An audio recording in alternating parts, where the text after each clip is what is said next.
आणि कीर्तनकार नवोदित तुमच्यासमोर, म्हणून एक आपल्याला एक 5 मिनिटाचा आव्हान करू असं इच्छितो की 2015 साली अखिल भारतीय कीर्तन कुलातून हे डोंबिवली कीर्तन कुल आपण हे बाहेर पडतो. आजच्या वर्षात म्हणायचं म्हणजे आमचा नवीन गट स्थापन केला बरं. जय जय. त्याला आता जास्त प्रसिद्धी आहे. आम्ही आमचा वेगळा गट स्थापन केला बरं का.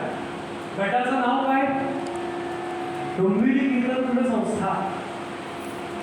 चिन्ह कुठलं? आमच्या पक्षाचं चिन्ह कुठलं? श्री देवर्षी नारद महाराज. मतदारसंघ कुठला? असतो ना मतदारसंघ. हे विश्वची माझे घर. हा संपूर्ण मतदारसंघच आपला. निधी काय लागतो ह्या सगळ्या गोष्टी करतात? तुम्ही श्रोते जगदीश मूर्ती. आणि म्हणून आवाहन असं करायचंय की जसं सांगितलं की अनेक मुलांनी कीर्तन शिकण्याकरता प्रवृत्त झालं पाहिजे. कारण घरामध्ये संस्कार येण्याची व्यवस्थाच आम्ही बदलली आणि ही जास्त जबाबदारी असं आहे. ध्रुवाला आणि प्रल्हादाला 5व्या आणि 10व्या वर्षी भगवंताचं दर्शन झालं, हेच 50व्या वर्षी शक्य नाही हो. समजा म्हटलं आपण ताट बसा आणि बसा तर शक्य नाही आहे वृद्धांना. टीका म्हणून नव्हे बरं का, पण वयाची मर्यादा असते. म्हणून जे लहानपणी होईल ते मोठेपणी नाही. म्हणून प्रशिक्षणाकरता म्हणून आपलं डोंबिवली कीर्तन कुल कार्यरत आहे. अनेक जण काय म्हणतात फी किती? फी जास्तच आहे असं नाही आहे बरं का. जर आपल्याला आता असा जमाना राहिलेला नाही की फुकट शिकू. फुकट शिकवायचं असेल तर मग गुरुकुल स्थापन करावं लागेल. गुरुकुल म्हणजे ते शिष्याला गुरूंच्या घरी कायम राहायचं आणि गुरु जे सांगतील ते सगळं. हे आजच्या जगात शक्य आहे का? नाही शक्य. म्हणून प्रत्येक गोष्टीला पैसा असतो बरं का. पेटी थोडी बेसुरू झाली तर त्याचा खर्च आहे. तबल्याची पुडी कुठली विचारा याला किती खर्च आहे त्याचा. आता 400-500 रुपयात काही नाही. सगळं 2000-3000. साधी पुढी फक्त बसवायची असेल तर आपण नवीन प्रशिक्षणार्थ मुलांना पुस्तक देतो. पुस्तक आता कागदाचाच खर्च किती झालाय. झेरॉक्स वाढली, प्रिंटची किंमत वाढली, आपण कॅसेट देतो त्याच्यासोबत, ते सगळंच वाढलेलं आहे. आणि म्हणून मी आपल्याला हा एक मुद्दा झाला असा आहे. आपल्या घरी आज जा आणि प्रत्येकाला विचारा की लहान मुलं कोण आहे. लहान मुलं म्हणजे अगदी 4-5 वर्षाचा नव्हे बरं का, पण 10-12-15 की ज्याला थोडं कळतंय मराठी व्याकरण, थोडा अभ्यास आहे. आणि हा 3 वर्षाचा दुरुस्त अभ्यासक्रम आपण जर उल्लेख ऐकला, हा फक्त एक बेसिक कोर्स की जेणेकरून इथे वळावं. 3 वर्षात कोणीही कीर्तनकार होत नाही बरं का, कोणी होत नाही. 3 वर्ष फक्त आपण पुढे या ह्याच्याकरता आहे. 3 वर्षानंतर जे खरं शिक्षण ते सुरू आहे. 3 वर्ष म्हणजे कीर्तन म्हणजे नेमकं काय हे त्याला कळलं पाहिजे या 3 वर्षात. म्हणून थोडी परीक्षा घेणं त्यामध्ये अशा 3-3 वर्षाच्या परीक्षा असतात. म्हणून आपल्या घरी आपण जर कोण मोठं कोण लहान मुलं असतील 10-15 वर्षापासून ते 25-30 असं शक्यतो तरुण आहे बरं. आपण प्रवृत्त करा. मुलगा असेल मुलगी असेल याचा परिणाम काय होतो आपल्याला मी सांगतो. जेव्हा ते वयाचे 25-30चे कीर्तनकार होतील आणि ते जेव्हा लोकांना आनंद देतील तेव्हा त्याच्यातलं अर्धश्रेय तुम्हाला असेल. म्हणून त्यांना आपण प्रवृत्त करा कीर्तन शिकण्याकरता म्हणून. आणि दुसरा मुद्दा असा आहे की 2 वर्ष जे कोरोनाचा पॅन्डेमिकचा काळ होता, सगळेच जण त्याच्यातून गेले, संकटाला सामोरं गेले. काहींच्या नोकऱ्या गेल्या, काहींच्या चांगल्या नोकऱ्या चालू आहे. आनंदाचा विषय आहे. त्याच्यातूनच आमची संस्थाही गेली. 1 वर्ष तर आपण ऑनलाईन कीर्तन महोत्सव 2 वर्षापूर्वी स्नेहताई आहे 2 वर्षापूर्वी ऑनलाईन कीर्तन महोत्सव आपण घेतला केला. पण खरं सांगू का, महोत्सव केला पण ती जी मजा आहे ती केव्हा नाही बरं का. धनश्रीताई गेलेचं शब्द अतिशय महत्वाचे वाक्य आवडतं मला. त्या म्हणतात हे जे तुमचे डोळेरुखीचे टॉनिक आहे ना ते ऑनलाईन व्हर्च्युअलमध्ये नाही. म्हणून हे कीर्तन महोत्सव झाले पाहिजेत. आपले 2 महत्वाचे उत्सव म्हणजे हा आषाढी आणि मराठामध्ये मोठा उत्सव. हे तो मेन महोत्सव मेन येतो आपल्याकडे, मुख्य महोत्सव आहे. ते बाकी उपक्रमात अंतर्गत सगळे येतातच. म्हणून हे उपक्रम जाणून घेण्याकरता बरं का, इथं जर खान एखादा आला असता तर किती गर्दी झाली असती बरं का. सगळी घराची खानावळ झाली असो. पण कीर्तन म्हटल्यानंतर असं आहे की ज्याच्या हे भाग्य आहे बरं का. मी अतिशय काळजीपूर्वक शब्द वापरतो. आपण सगळे भाग्यवान श्रोते आहात का. माझ्या कीर्तनाला म्हणून नव्हे, आपण कीर्तनाला आलात. कीर्तनाला जाणं, श्रोता म्हणून जाणं हे कुठेही वाटेवर पडलेलं नाही बरं का, अजिबात वाटेवर पडलेलं नाही. कीर्तन, आध्यात्मिक परीक्षण अजिबात वाटेवर पडलेले नाही. आपल्याचं भाग्यात असेल तरच ते कीर्तन श्रवण होतं. जेव्हा मला वाटते की मला कीर्तनाला जायचंय, तेव्हा तुमच्या मनाची इच्छा आणि भगवंताची व्यवस्था ही सगळी जुळून येते आणि आपण कीर्तनाला येतात. म्हणून ही व्यवस्था अनेकांपर्यंत पोहोचली पाहिजे. म्हणून सभासद सगळ्यांनी भाग या कीर्तन कुलाचे. आणि दुसरा विषय असा की कीर्तन तुला करता म्हणून देता येईल का आपण आपल्याला काही, हा आपण एक विचार करा. सरपोतर बुवा असतील, अस्मिताताई असतील, शुक्ल बुवा असतील, सगळेजण ह्या कीर्तन तुला करता झटतायत. वेगवेगळ्या ठिकाणाहून देणगे आणणं. तर इथे कोणी वैयक्तिक स्पर्धा करतो उभा नाही, लक्षात घ्या. इथे आपल्याला प्रत्येक गोष्टीची जे आपण देत त्याची पावती मिळणार आणि याची नोंद सरकार दरबारी होणार आहे, धर्माला येईल नव्हते. त्यामुळे आपण कीर्तन तुला करता म्हणून काही देता येतं का, आपण द्या. 2 वर्षाचा काळ मला माहिती आहे. एकाने विचारलं किती द्यायला पाहिजे, अनेकांचा फोन येतो किती द्यायला पाहिजे, आज तुमचं कीर्तन आहे. म्हटलं माझं कीर्तन म्हणून नाही बरं का. असे जे चांगल्या गोष्टी जिथं होत आहेत तिथं आपण दान केलं पाहिजे. लक्षात दान 100 रुपयापासून एखाद्याची, आता कॅपॅसिटी हा शब्द म्हणणं चूक आहे बरं का. प्रत्येकाच्या भगवंताच्या इच्छेप्रमाणे आणि कृपेप्रमाणे प्रत्येकाचं मनुष्याचं आयुष्य असतं. पण एखाद्याची देण्याची कॅपॅसिटी 50,000 असेल, 5,000 असेल, त्यांनी ते द्यावे. आणि म्हणून लोकांसांगे ब्रह्मज्ञान नव्हे कमी वजन पहिलं पाकिट सुद्धा देतो हे घ्या बरं. म्हणून कीर्तन तुला यालाच म्हणतात बोले तैसा चाले. नुसतं कीर्तनात उदाहरण बोलणं नाही तर प्रत्यक्ष कृती आहे. आणि म्हणून असं कीर्तनच खरं कीर्तन असतं. आणि म्हणून कीर्तनाकरता ह्या संस्थेकरता असं नाही की डोंबिवली कीर्तन, डोंबिवली कीर्तन अशी अनेक काही संस्था आहेत चांगल्या चांगल्या. कोणतवरे असेल, सज्जनगड असेल, की जिथं आपल्या व्हिडिओ आपल्या पैशाचा, आपल्या लक्ष्मीचा उपयोग कुठेतरी चांगल्या करणार आहोत बरं. आणि म्हणून आपण या एवढंच मी लहान मुली मोठा घास देतो बरं का. पण आपण दिलं तर असे नवीन नवीन कीर्तनकार तयार होतील, संस्था पुढे टिकेल बरं का. हे मेन विषय, हा मुख्य विषय आहे. आणि म्हणून आपल्याला अख्याला सुद्धा बघायचं आहे. आता मी सदस्य म्हणून बोलतोय बरं का, आता कीर्तनकार म्हणून बोलतो.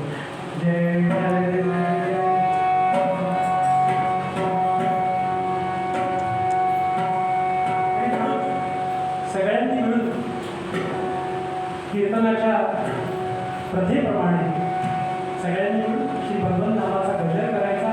ज्ञान कसं घ्यायला, ज्यांना ताट बोलणं शक्य त्यांनी ताट कसा. वृद्धांना मी नाही सांगणार, कारण त्यांनी आयुष्यावर ताटच जीवन जगलं आणि समोरच्या पिढीला ताट जगायला शिकवत आहे. वृद्धांना मी नाही सांगणार. पण जे तरुण आहेत, प्रौढ आहेत, त्यांनी ताट बसा आणि जी टाळी वाजवायची बरं का. कार्यक्रमाला आपण जी टाळी वाजवतो ती अशीची वाजवतो, वा काय छान गाणं झालं. पण कीर्तनातली जी टाळी येते अशी नमस्काराच्या पोचवती. म्हणून अशी टाळी प्रत्येकाने वाजवा आणि नुसती टाळी नसतो बरं का. मुखाने नाम रघुपती राघव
नामदेव आणि सावला माळी गोरा कुंभारादी संत मंडळी भजन करिता वेळोवेळी उच्च स्वरे हरिनामे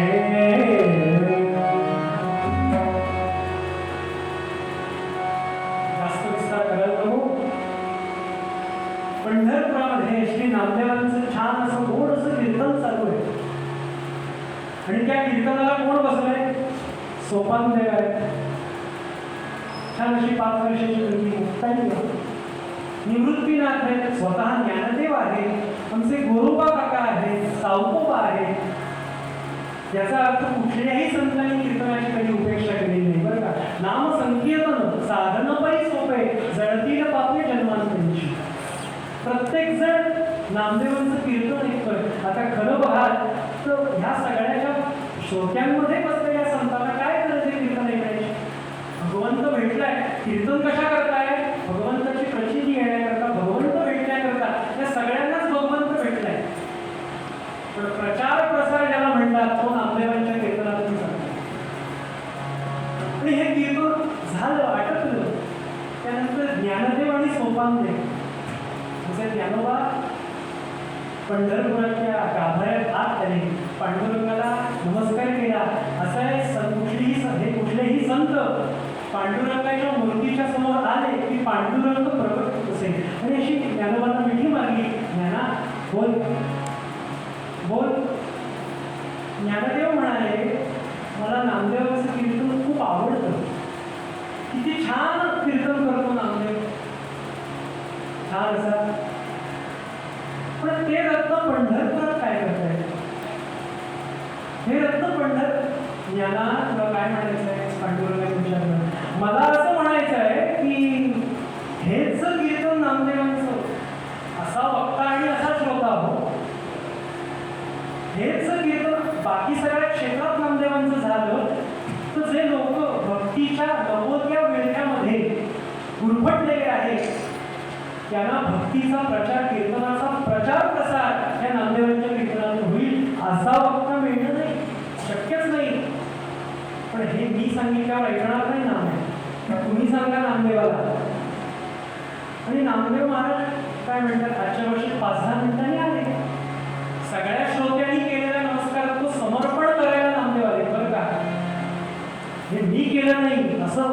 संतांचं असतं. आणि बघितलं काहीतरी शिजलंय, काहीतरी शिजलंय. आणि म्हणून थेट नामदेवांनी पांडुरंगाला प्रश्न विचारला, पांडुरंगा काय आज्ञा आहे, काय आज्ञा आहे? पांडुरंग म्हणतात असं असं आहे. नामदेव म्हणतात तेवढं सोडून बोलावं, तेवढं तुमच्यापासून दूर जाणं काही शक्य नाही, काही शक्य नाही. पण 2-4 वेळा नाही हो केलं. आणि असं आहे, जो मनुष्य मला आवडतो, ज्या मनुष्यावर माझं प्रेम आहे, तिच्यावर प्रेम मात्र करायचं, पण तो सांगेल ते ऐकायचं नाही, त्याला काय अर्थ आहे? म्हणून म्हणतात आम्ही भगवंताला मानतो, आम्ही संतांना मानतो, पण आम्ही संतांचं मानत नाही. बरं का, आम्ही भगवंताचं मानत नाही. म्हणून नामदेव म्हणतात मी एका अटीवर नाही पांडुरंगा, एका अटीवर. कुठली अट? आता मला जर तुझी आठवण आली, म्हणजे आठवण येतेच, तूच माझ्यातच तू आहेस, आठवण याचा विषयच नाही. ब्रह्म आणि माझा देह एकच आहे, ब्रह्मरूपच आहे.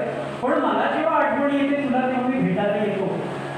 मूर्तीतून तू प्रगट होतोस आणि मला आलिंगन देतोस. नाम्यात बोल बघू. तर मी जेव्हा बाहेर तीर्थक्षेत्री कीर्तना करता जाईल, तुझं जे म्हणणं आहे, तेव्हा मला तिथं आठवण आली तर मी काय करू, काय करू? तेव्हा पांडुरंग सांगतात नाम्या, तुला जर तेव्हा असं वाटलं माझी आठवण येते, तुला येतेच आहे काय आठवण, पण असं वाटलं आठवण येते, मला बघायचंय पांडुरंगाला, तर काय कर, तू चालत असशील ना, त्याच्या पाठीमागे असणारे ज्ञानदेव महाराज त्यांच्याकडे तू बघ, म्हणजे त्यांच्या ठिकाणी तुला मी दिसेल. म्हणून देव म्हणे नाम्या पाही, ज्ञानदेव मीच आहे तो आणि मी नाही तुझ्या, ज्ञानदेव आत्मा माझा. त्यांच्याकडे म्हणे नामदेव महाराज तयार झाले. नामदेव महाराज सगळे हे संत मंडळी, ह्या संत मंडळींसोबत 300-350 भक्त मंडळी सुद्धा निघाली. म्हणजे सर्वसाधारण 400-450 सगळी मंडळी संतांबरोबर. आणि कुठे आले?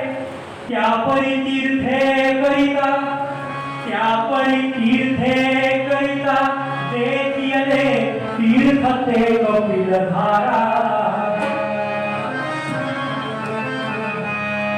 या परी तीर्थे करिता, त्या परी तीर्थे करिता देखिले तीर्थ ते कपिलधारा. प्राशुनी यज्जलाते, प्राशुनी यज्जलाते, अमृताची कोण पोस्तविल धारा. राम राम हरे हरे राम, राम राम राम हरे हरे राम, राम राम राम सीता प्रिय राम, राम राम राम उत्तम राम.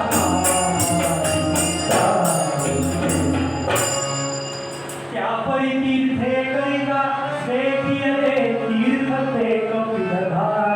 कपिलधारा क्षेत्रावरती हे सगळे संत मंडळी चालत चालत चालत चालत खूप वेळ गेला, खूप दिवस गेले. हे कपिलधारा तीर्थ कुठे आहे? जेव्हा आपण कसाऱ्यावरून नाशिकला जातो तेव्हा जो मध्ये इगतपुरीचा जो घाट आहे, तिथं हे कपिलधारा क्षेत्र आहे. म्हणजे भगवान शंकरांचं मंदिर आहे आजही. त्या क्षेत्री हे सगळे संत मंडळी आले. साधारणतः संध्याकाळच्या 7-7:30 वाजता आले. तेव्हा काही घड्याळ नव्हतं बरं का, परंतु वाजता वगैरे काय करतो आजच्या भाषेत. आणि दिनक्रम कसा होता यांचा सगळ्या संत मंडळींचा? सकाळी साधारणतः 4-4:30 वाजता बरं का उठायचं. पहिलं अनेक जण बरं का, आमचं जे कीर्तन आहे ते सोन पितळ आहे. सोन पितळ काय असतं? सोनं नसतं, पण सोनं कसं आहे हे दाखवतं. सोन पितळला एवढी गर्दी असते, तर प्रत्यक्ष सोन्याला किती गर्दी होईल? तिथं सर्वसाधारणतः 80-100 लोक आहेत, तिथं हजारो लाखोंची गर्दी कीर्तना करता, प्रवचन ऐकण्याकरता.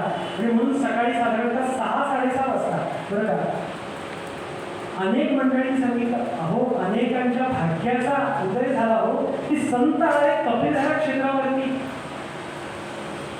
आणि सगळ्यांनी म्हटलं तुमच्यामध्ये प्रवचन कोण करतो? सगळ्यांनी ज्ञानदेवाकडे बघितलं. ज्ञानदेवा आली तुमची बारी. आणि म्हणून असा एक दगड शिळा, त्याच्यावरती नामदेव ज्ञानदेव बसले बरं का प्रवचन करण्याकरता. आमचं कीर्तन किंवा प्रवचन असतं मागे पडला पाहिजे, असंच पाहिजे, असंच दिसलं पाहिजे. मग काय असं देवीया स्क्रीन पाहिजे. विश्वची माझे घर जैसी मती जगाची स्थिर किंबहुना जगाचर आपणाची झाला. असं ज्ञानदेवांचं ज्ञानोबांचं प्रवचन चालू आहे 6-6:30 वाजता. सकाळचं बरं का, संध्याकाळी कीर्तन असतं तो लोक येत नाही, तो सकाळी कुठून 6-6:30 वाजता येतात. आणि साधारणतः 1 तास प्रवचन ज्ञानदेवांचं. आणि आता अनेकांनी लोकांनी बोला ज्ञानदेवा बोला, तुम्ही आम्हाला ऐकायचंय तुमच्या मुखातून. तुमच्यात कीर्तन कोण करतो? सगळ्यांनी नामदेवांकडे बघितलं, नामदेवांकडे बघितलं. नाम्या आता तुझी बारी.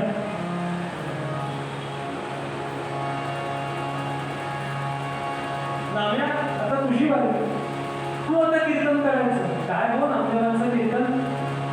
नामदेवाची अमृत तुल्य वाणी, नामदेवाची अमृत तुल्य वाणी, हो नामदेवाची,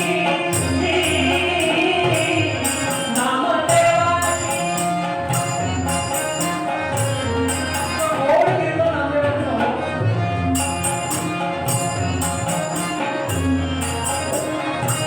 श्रवणी पडता लोटणी घेत पाणी, पाणी श्रवणी पडता लोटणी घेत पाणी.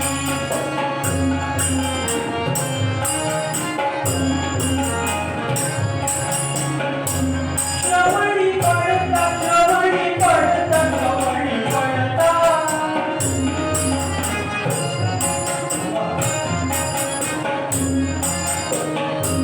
श्रवणी पडता लोटणी घेत पाणी, पाणी श्रवणी पडता लोटणी घेत पाणी. स्वये येतो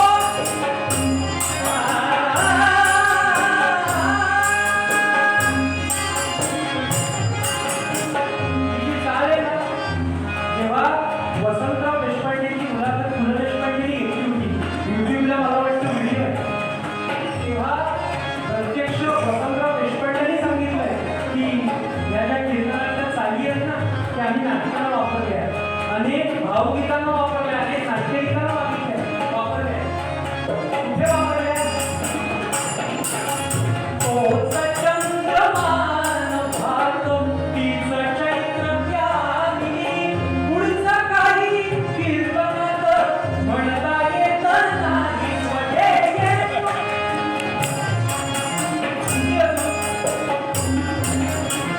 मागे उभा मंगेश, पुढे उभा मंगेश, मागे उभा मंगेश. शुभं करोति म्हणा मधुरा वंदितो.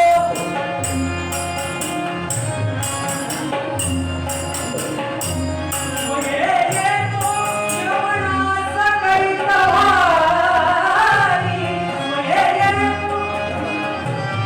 श्रवणाला कीर्तन नामदेवांचं श्रवण करण्याकरता कैतवारी येत होता. बरं का? कैट आणि कैटव तिला राक्षसाला भगवान महाविष्णूंनी मारलं म्हणून कैटवाचा हरी शत्रू म्हणून भगवान महाविष्णू म्हणजे पांडुरंग येत होता. म्हणून कैटभारी मुरारी फक्त हा नियम पुजाऱ्याला नव्हता. बरं का? हे येतो श्रवणाचा कैटवारी, रंग चढला, रंग चढला कै कीर्तनात भारी. नामदेव, नामदेव, नामदेव. सद्गुरुनाथ महाराज की जय. असं छान नामदेवांचं कीर्तन चालू आहे. साधारणतः 7:30-8 वाजता सकाळी नामदेवांचं कीर्तन चालू आहे. छान असं कीर्तन चालू आहे. आणि त्या कीर्तनामध्ये कपिलधारा गावामध्येच कमलाकर नावाचे सात्विक शुद्ध असा ब्राह्मण, त्यांची पत्नी शुद्धमती हे कीर्तन ऐकण्याकरता येत होती. आणि त्यांच्यासोबत तिच्यासोबत एक छान असा लहान मुलगा तो कीर्तन ऐकण्याकरता येत होता. संस्कार कसे असतात?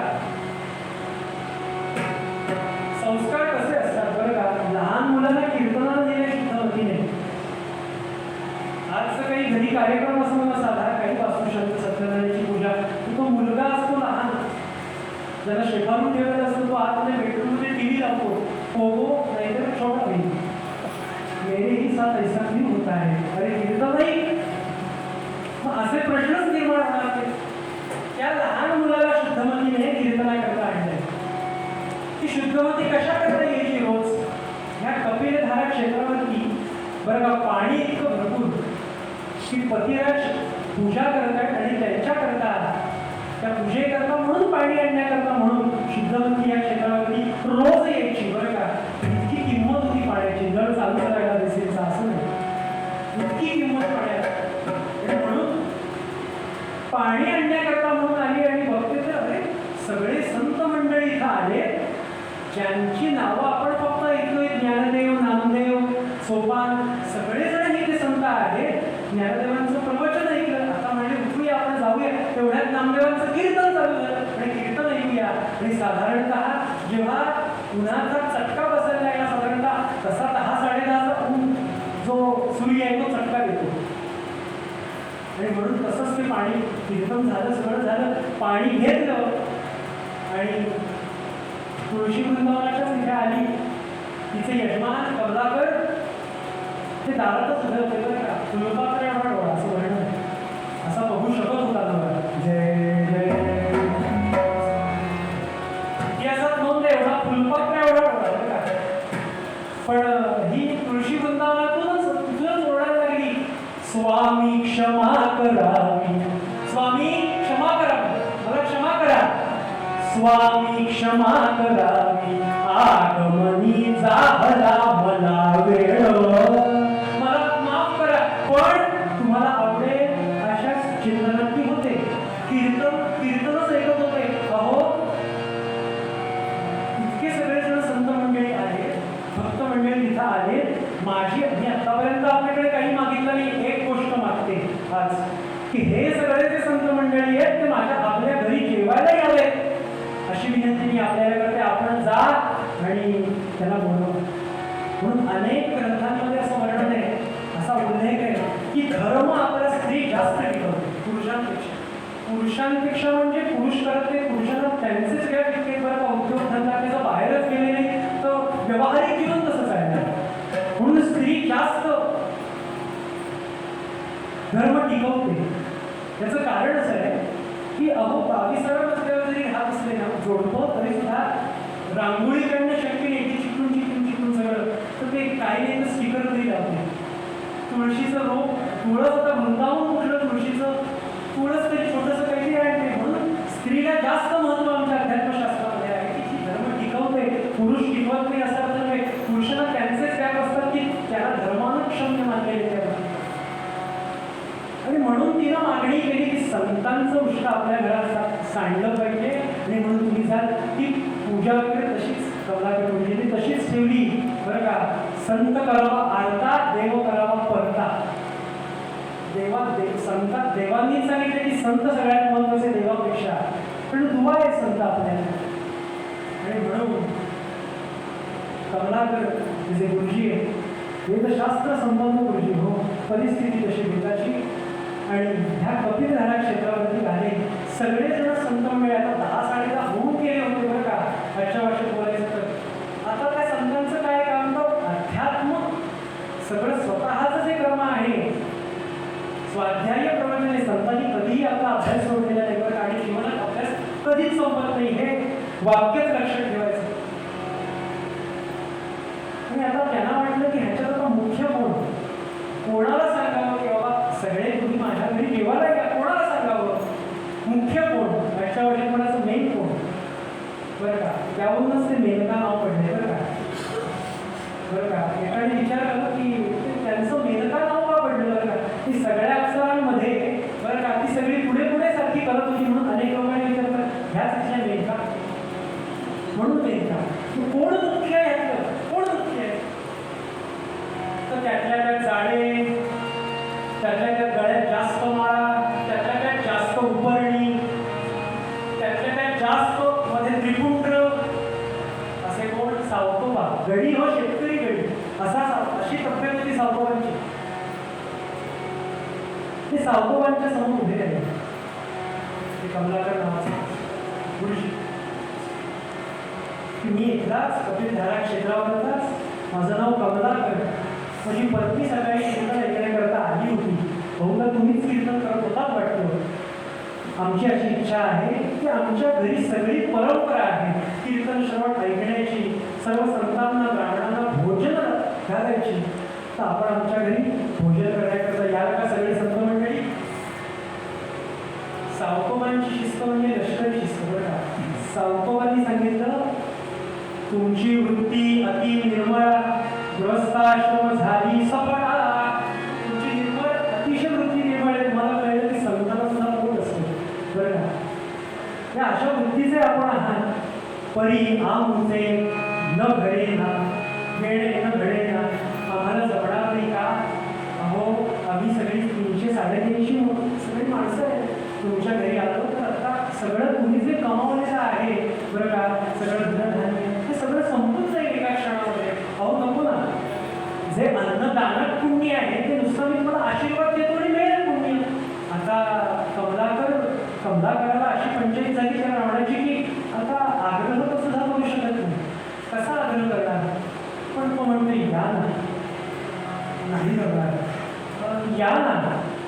नाही जमणार म्हणून सांगितलं ना, असं आहे एका प्रमाणापेक्षा संतांना लागू देऊ नये. आणि पाय ओढत ओढत ओढत ओढत घरी आला. ओढत ओढत घरी आला. शुद्धमतीने मोठ्या पातेल्यामध्ये बरं का पाणी उकळायला ठेवलेलं. असं आहे, पाणी उकळलं मस्तपैकी भात पटकन शिजतो. अशी सगळी तयारी केली होती. आणि बघितले आपले नाथ आले आले, काय म्हणाले पाय ओढत ओढत संत नाही म्हणाले आणि डोळ्यातून अश्रूंच्या धारा आल्या.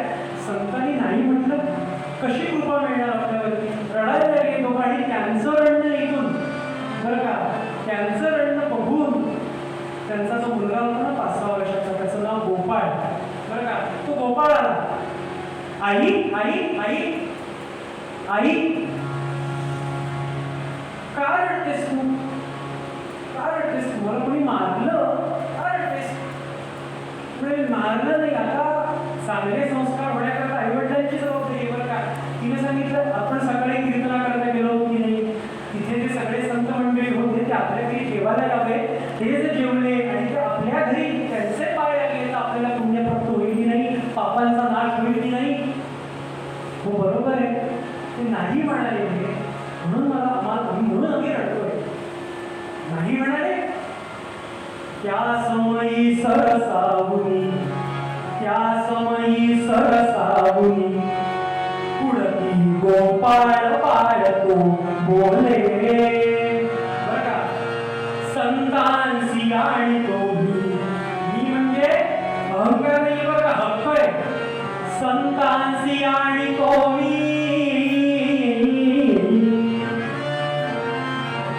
ऐकून दंपती बरे म्हणून डोले. मी आणतो अशा जर शुद्ध भावाच्या ठिकाणी जर संत येत असतील तर हे संत कुठले बरं का. इतकं लहान बरं का, संतांशी आणि तो मी स्वतः सुद्धा आणि संतांना सुद्धा आणलं की नाही एकनाथ महाराजांना. तेव्हा नंतर बरं एकनाथ महाराज, त्यांचा काळच वेगळा आहे. जय जय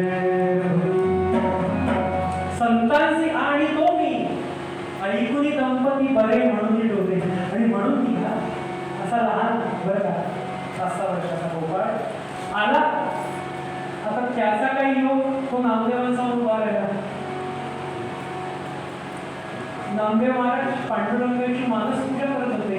त्यांना सगळीकडेच पांडुरंग दिसतो. मानसपूजा म्हणजे मनातल्या मनाची करायची असते ती मानसपूजा.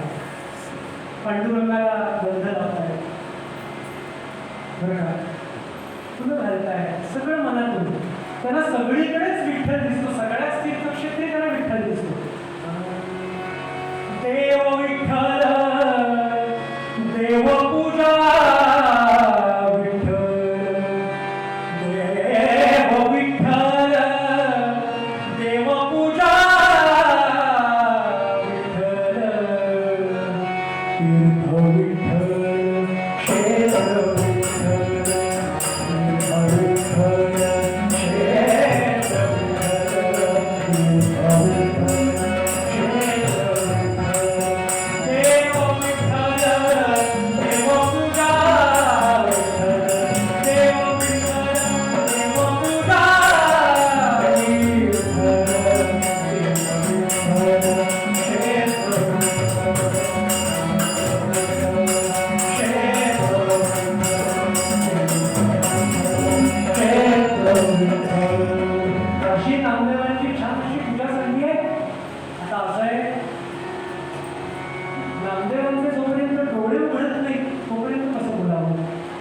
आणि म्हणून लहान मुलांचं वैशिष्ट्य आहे बरं का, त्याला एखादं काम सांगा, काम करतात आणि त्याला परत सांगा की ते काम झालं की इकडे खेळायला जाऊन परत येते दुसरं काम सांगायचं. ते काम करून तो मुलगा किंवा मुलगी ती येते आणि बघते काय काम सांगते काय म्हणजे परत. आणि अशी 2-3 मिनिटं गेली ना तिचे पाय दुखतात बरं का त्या बाळाचं, आणि ती अशी अगदी उभी राहते. कोणी मुलगा असेल मुलगी असेल. आणि म्हणून आता नामदेव महाराज बरं का त्यांची मानस पूजा ती काय आपली पूजा आहे बरं. आपली 10 मिनिटात बेसिनमध्ये देव धुवायचे, त्यांची मानस पूजा तेवढाच वेळ लागणार नामदेवांच्या पूजेला. म्हणून तिथं कसं उभं राहायचं, म्हणून तो कसा उभा राहिला. कवी फोटोग्राफर बरं का बरोबर तिथं गेले, कटीवर कर ठेवून या, कसा उभा राहिला गोपाळ. नामदेव डोळे बंद, नामदेवांचे नामदेवांनी डोळे उघडले नाही. कसा उभा राहिला, कटीवर कर ठेवून या, पद सोडून या, पुढे उभा राहे. ध्यान विसर्जनकारी, ध्यान विसर्जनकारी, शिशुराच्या नामदेव तो पाहे. काय गोळपंतांची आली आहे बरं का. तो विठ्ठल मुद्रेमध्ये असा उभा राहिला, त्याला सुद्धा माहित नाही की विठ्ठल असा उभा आहे. पांडुरंग असा उभा राहिला त्याला माहीतच नाही. मुद्दाम केलेलं नाही, मुद्दाम कोरोना झालेला नाही. त्याला एवढी चौकशी झाली की यांना कोरोना होणार. जय प्रभू असा उभा राहिला छान. आणि आता नामदेवांची पूजा आठवत आली. चित्तात नामदेव म्हणतात भगवंता पांडुरंगा चित्तात आहेसच, आता सगुण रूपी पुनरागमना डोळे उघडले. अरे पांडुरंग, पांडुरंग, डोळ्यातून अश्रुधारा नामदेवांच्या. नामदेवांनी अभिषेक केला हो अश्रूंचा. पांडुरंग, पांडुरंग, गोपाळ म्हणतो मी पांडुरंग नाहीये, मी गोपाळ आहे. अरे पांडुरंग आणि गोपाळ काही वेगळा आहे, एकच आहे, एकच आहे. कसा बोलतो बरं का लहान मुलगा. छान असतात लहान मुलं, कारण काय त्यांचा अजून इगो डेव्हलप झालेला नसतो. आपण जी मोठी माणसं होतो माझ्यासाठी बनले बरं का. लहान मुलगा बघा गल्लीमध्ये तो सांगतो आईने माझ्या लाडू केले. माझी का पंचायत आईची कोणाकोणाला लाडू दिले होतात बरं का. छान अशी इमोशन्स असतात बरं का ही मुलं. म्हणून साधं राहायचं. साधं जे आहे ना, साधेपण ते खूप कठीण आहे. काही जणांची टिंगल होते तुम्ही किती साधे हो, मला हेही कळत नाही असं पण म्हणतो एखाद्याला. तर भगवंताला साधेपण हेच आवडतं, कारण म्हणून शब्द पडला साधना. समर्थ काय म्हणाले, साधेपण सोडू नये, साधेपण सांडू नये. म्हणून साधं असणं सोपं नाही, म्हणून साधना. असा तो मुलगा. अहो तुम्ही मला पांडुरंग म्हणता, मी गोपाळे सांगितलं तरी सुद्धा तुम्ही मला पांडुरंग म्हणता. तुम्ही माझ्या पायावरती अभिषेक करतात अश्रूंचा, माझी आज्ञा मानत नाही होय तुम्ही. नामदेव म्हणाले कुठली आज्ञा बाळा, कुठली आज्ञा. इथे एक गुरुजी आले होते बरं का, ज्यांचं नाव कमलाकर, ते माझे बाबा आहेत. सकाळी माझी आई इथे कीर्तन ऐकण्याकरता आली होती, तिचं नाव सुखमती. त्यांनी बोलवण्याकरता भोजनाला आहे का असं त्यांनी सांगितलं, पण तुम्ही आला नाही. तुम्ही नाही सांगितलं म्हणून मी रागावलोय तुमच्यावर. नामदेव म्हणाले नाही असं कोणी आलेलं मला तर आठवत नाही. सावतोबाला विचारलं, तो म्हणतो इथे कोणतरी जाडगेला माणूस होता म्हणाले बरं का. म्हणजे म्हणाले आपल्यात एकच चिन्ह जाडगेला म्हणजे सावतोबा. सावतोबा कोणी आलं होतं का. हो म्हणले बिचारा घरी ब्राह्मण आला होता आणि हातावरचं पोट. आपण सगळे जर त्यांच्याकडे गेलो असतो जेव्हा इतकी सगळी मंडळी आपल्याकडे 300-400 बिचाराचं संपलं असतं, म्हणून मी नाही म्हटलं. ऐकत नव्हतं म्हणून रागावून बोललो रे. पण असं नाही म्हणत जाऊया आपण भोजनाला ना आलाय ना त्यांचा म्हणत जाऊया. आणि म्हणून नामदेवांनी सांगितलं गोपाळाला की आम्ही येतो, आम्ही येतो. म्हणून गोपाळ घरी धावत धावत धावत धावत धावत धावत धावत आला. आईला सांगितलं आई आई आई संत येत आहे. आणि जो काही खेळायला गेला बरं का. हे सगळं 12-12:30 वाजले इथपर्यंत बरं का. पण सकाळी 6-6:30 वाजता ज्ञानोबांचं प्रवचन, मग नामदेवांचं कीर्तन, मग यांचं वडील विचारायला गेले, मग हा स्वतः मुलगा गेला. 12 वाजले. आता पटापट पटापट पटापट आता स्वयंपाक करायचा. सगळेजण एवढे 300-350 माणसं स्वयंपाक करायला लागणार. आणि हा मुलगा साधारणतः 1:15 वाजला आणि हा आला आणि भूक लागली ग, भूक लागली, भूक लागली. आता इथं संस्कार आहेत बरं का. शुद्धमतीने विचार केला अजून जरा 15-20 मिनिटं थांबला तर ज्ञानोबांसोबत जेवायला मिळेल, नामदेवांसोबत जेवायला मिळेल. चालतो म्हटलं ना की काहीही चालतं, चालतो पण एवढे आधी असं म्हटलं की सगळं चालतंय. इथे संस्कार आहेत म्हणून कशात तरी त्याला कामात गुंतवायचा बरं का. म्हणून गुळाची बरणी देतो जरा आणून दिली त्याने, ते जरा पिठाचे डबे इकडे देशील, तुला सांगितली करून देते ना, करून देशील, आणून देशील. पण मला भूक लागली ग. हे बघ मला सांग, हे सगळं आता मी जेवण केलंय त्याचं आपण आधीच खाल्लंच तर संतांना असं उष्ट द्यायचं का. त्यांची कृपा आपल्याला हवी की नाही. मला कृपा आपल्याला हवी, कृपा पण माझ्या पोटात दुखतंय, पोट दुखायला, भूक लागली असं पण हात करून दाखवते. बघ किती आत गेलं पोट, बघ किती आत गेलं पोट. आणि म्हणून बघ तिथे ती लाकडं संपली आहेत बघ जरा, मग इथली पण लाकडं संपली आहे, इथली पण लाकडं संपली. मग बघ जरा माळ्यावरून काढून देऊ, माळ्यावरून. म्हणून तो असा पोट माळ्यावरती चढला. जुन्या मंडळीला कळेल, जुन्या घरी बघा का कोकणातल्या घरी तो असा पोट माळा असायचा. पण ते चढत चढत चढत गेला आणि एक लाकूड काढते खाली, एक लाकूड काढतो खाली. भुकेले बहू झाला व्याकुळ, आला काळ वेळ, आला महाव्याळ,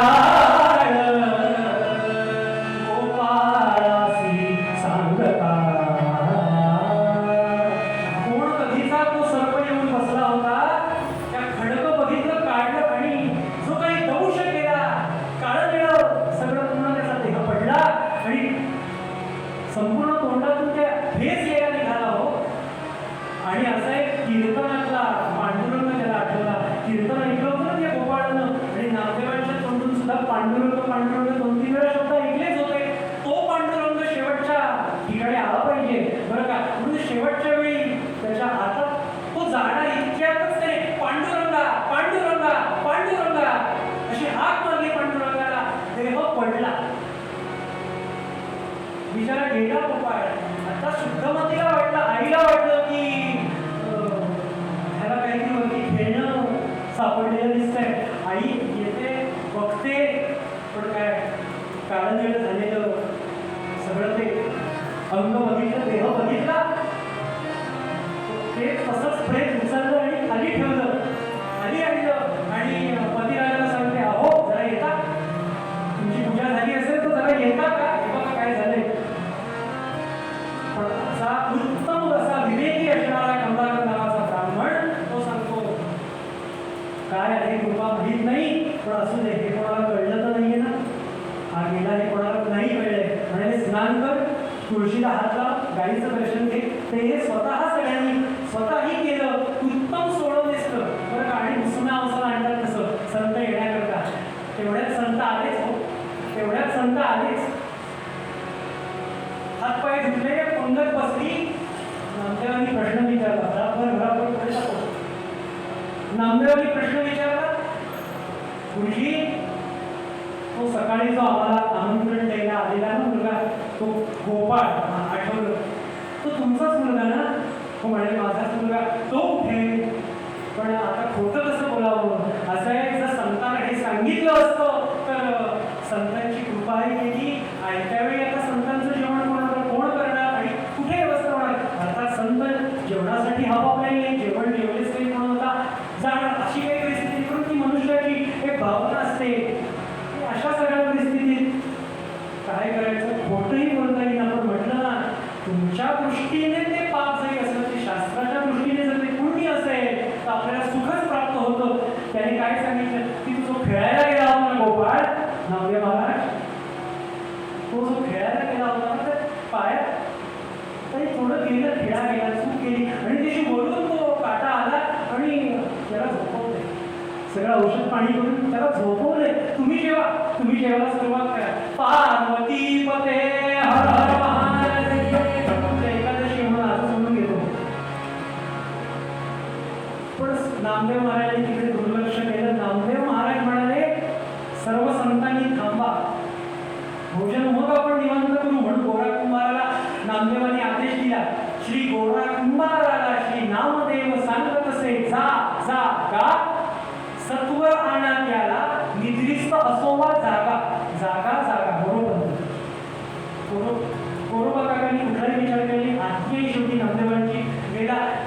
ते जायला देत नव्हते बरं का कमलाकर ऋषी. नको नको म्हणाले, नको तो झोपलाय त्याला त्रास होईल, नका जाऊ. पण गोळा कुंभार बरं का, गोळा कुंभार आत गेले, बघितलं काळं निळं पडलेलं ते शरीर, हे आलेला कोणीतरी जनावर चावले. तसंच ते प्रेम उचललं आणि अशा 2 पंक्ती होत्या अशा बसलेल्या, त्याच्या मध्ये येऊन ठेवलं. आता काही जणांनी इथे थोडं बोलायला सुरुवात केली, नाम्याला हेच पाहिजे असतं बरं का, हाच पाहिजे आणि तोच पाहिजे. आता जेवण केलं, सगळेच काही संत नव्हते, काही मोहक सुद्धा होते, जेवणाचं पडलेलं, जेवणाचं पडलेलं. आता जेवण सुद्धा गेलं की नाही, जेवण सुद्धा गेलं की नाही, नाम्याला हेच पाहिजे. ज्ञानोबांनी नामदेवांकडे बघितलं, नामदेवांनी ज्ञानोबांकडे बघितलं. कमलाकर आणि शुद्धमध्ये ढसा ढसा ढसा रडायला लागली हो. आता ज्ञानदेव नाम्याला सांगतात, नाम्या हे सगळं तू कर, जे काही आहे ते तू कर, तू कर. आणि नामदेव महाराज हे सगळं प्रेम संपूर्ण उचलतात त्या गोपाळाला, आपल्या मांडीवर घेतात. जिथं जेवायला बसले तर तिथंच घेतात त्याला असं मांडीवर आणि हात मारतात, पांडुरंगा पांडुरंगा. मी पांडुरंग नावाने हात मारतोय, उठ पांडुरंगा, उठ पांडुरंगा. साधा तो काय 100 पाण्याचा कालिया नाग, त्याच्यातून तुम्ही मेला होतात का, असा पांडुरंग मरतो? अहो जन्मातच पुतनेचं विष पाजलं तेव्हा मेला होतात का? मग असं कोणतरी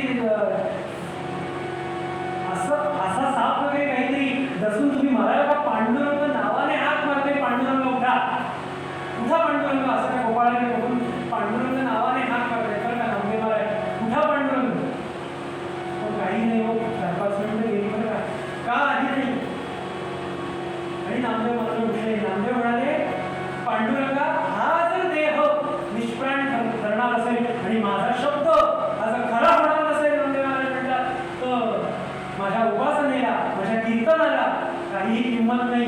हाच देह निष्प्राण होणार असेल तर हा माझा सुद्धा देह निष्प्राण झालेला बरा, असं नामदेव महाराज म्हणतात. आणि म्हणून समोर जो असलेला पर्वत आहे त्या पर्वताकडे बघतात आणि पर्वताकडे जायला सुरुवात करतात. काय डोका आपल्याकरता, स्वतःचा देह निष्प्राण होण्याकरता, थोडक्यात जीव देण्याकरता. म्हणून संत नामदेव उठतात आणि निघतात आणि थोडं पुढे चालले आणि पाठवून ज्ञानदेव आले, ज्ञानोबा आले आणि ज्ञानोबांनी हात लावला नामदेवाला. नाम्या रे गमधारी सारी रे गरे गरे सारी रे गमधारी सारी मारे रे मारे गरे रे सा. नामदेव ज्ञानदेव हात लावतात. पाहून नाम्याला कुठे जातोस नाम्या? पांडुरंग ध्यानी ध्यानी पांडुरंग ध्यानी ध्यानी पांडुरंग ध्यानी पांडुरंग ध्यानी पांडुरंग ध्यानी पांडुरंग मनी पांडुरंग मनी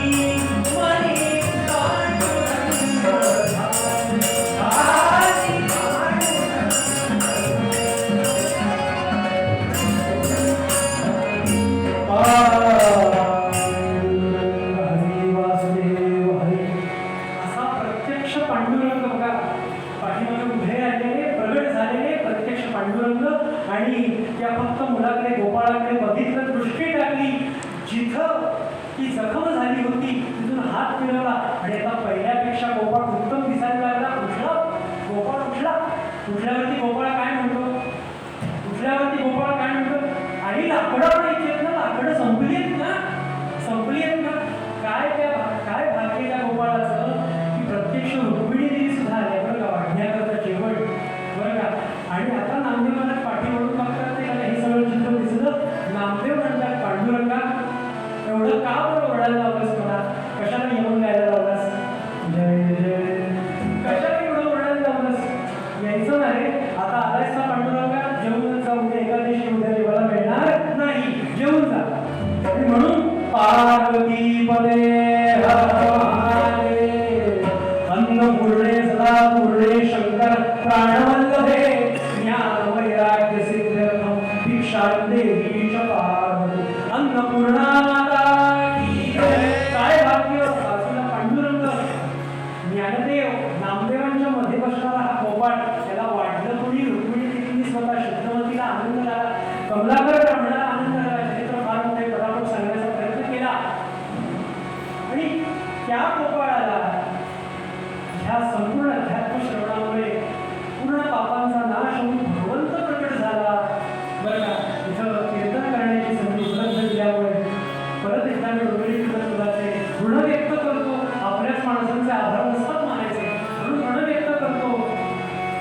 तो गोपाळ मला शास्त्री हॉलच्या बाहेर भेटला. बरं का, त्या गोपाळाला मी विचारलं, हे कसं सगळं शक्य झालं तुला, कसं झालं शक्य? तो म्हणाला, सांगतो बुवा, पण कुठे सांगणार नाही ना, कुठे सांगणार नाही. म्हणजे अजिबात सांगणार नाही, कीर्तनात नक्की सांगेल. चालेल हो, म्हणजे सांग. कीर्तनात कोणीच ऐकत नाही, त्यामुळे कीर्तनात सांग. कशामुळे? गोपाळ सांगतो, नाम